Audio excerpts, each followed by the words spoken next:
நன்றி ஓடுகளே. ஒரு காட்டில் ஆமையும் நத்தையும் நண்பர்களாய் இருந்தன. அவை இரண்டுக்கும் நீண்ட காலமாக ஒரு மனக்குறை இருந்தது. தங்களால் வேகமாக நடக்கவோ தாவி குதித்து ஓடவோ முடியவில்லை என்ற மனக்குறைதான் அது. ஒரு நாள் அவை இரண்டும் நடந்து சென்று கொண்டிருந்த போது ஒரு அழகிய வெள்ளை நிற முயல் தாவி குதித்து ஓடி வருவதை கண்டன. முயலே நில் என்றது ஆமை. முயல் நின்றது. நீ எப்படி இவ்வளவு வேகமாய் தாவி குதித்து ஓடுகிறாய் என்று கேட்டது நத்தை. இது என்ன கேள்வி? உங்களுக்கு இருப்பது போல் என் முதுகில் கனமான ஓடு இல்லை, அந்த சுமை இல்லாததால் வேகமாக ஓடுகிறேன் என்று சொல்லிவிட்டு முயல் அந்த இரண்டையும் இளக்காரமாக பார்த்தது. ஓஹோ, எங்களின் வேக குறைவுக்கு எங்கள் ஓடுகள் தான் காரணமா? ஆமாம், நீங்கள் உங்கள் ஓடுகளை களைச்சி போட்டுவிட்டால் என்னை போல் வேகமாக ஓடலாம். வேகமாக ஓடுவதில் ஓர் அலாதியான சுகம் இருக்கிறது தெரியுமா? அனுபவித்து பாருங்கள் என்றது முயல். ஆமைக்கும் நத்தைக்கும் அந்த இடத்திலேயே தங்கள் முதுகு ஓடுகளை களைச்சி போட்டு விட வேண்டும் என்று ஆவல் பிறந்தது. அவற்றை களைக்க முயன்ற போது திடீரென புதர் மறைவில் ஏதோ அசையும் ஓசை கேட்டது. ஆமையும் நத்தையும் ஆபத்தை உணர்ந்து தங்கள் ஓடுகளை களைக்கும் முயற்சியை கைவிட்டன. சட்டென புதர் மறைவில் இருந்து ஒரு ஓநாய் வெளிப்பட்டு முயலை நோக்கி பாய்ந்தது.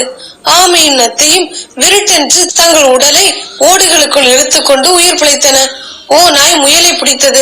சிறிது நேரம் சென்ற பிறகு ஓடுகளை விட்டு வெளியே வந்த ஆமையும் நத்தையும் முயலின் ரத்தத்தை பார்த்து உறைந்து போயின.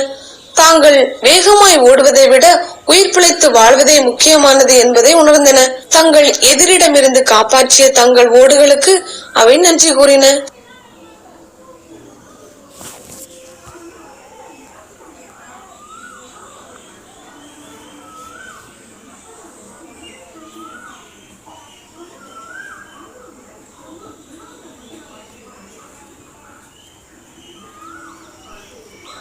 ஆட்டை காணோம்.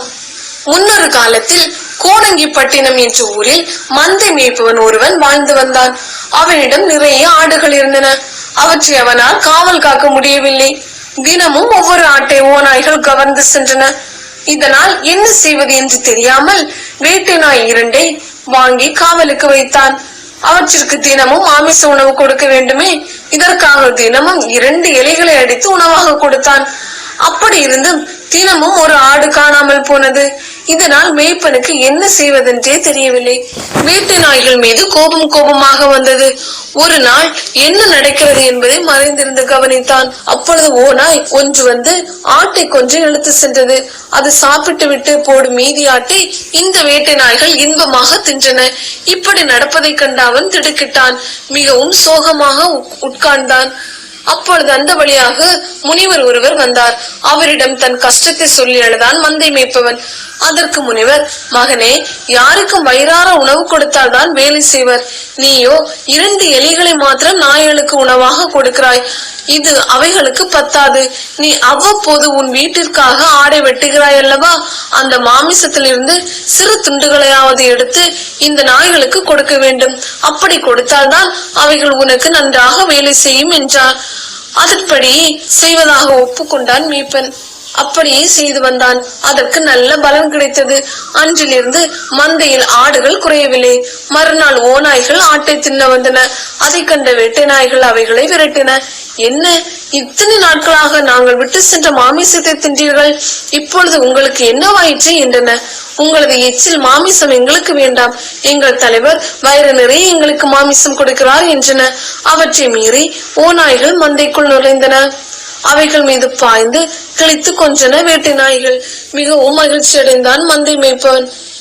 நீதி, நம்மிடம் வேலை செய்பவர்களுக்கு நாம் வயிறு நிறைய சாப்பாடு கொடுக்க வேண்டும், தகுதியான சம்பளம் கொடுக்க வேண்டும்.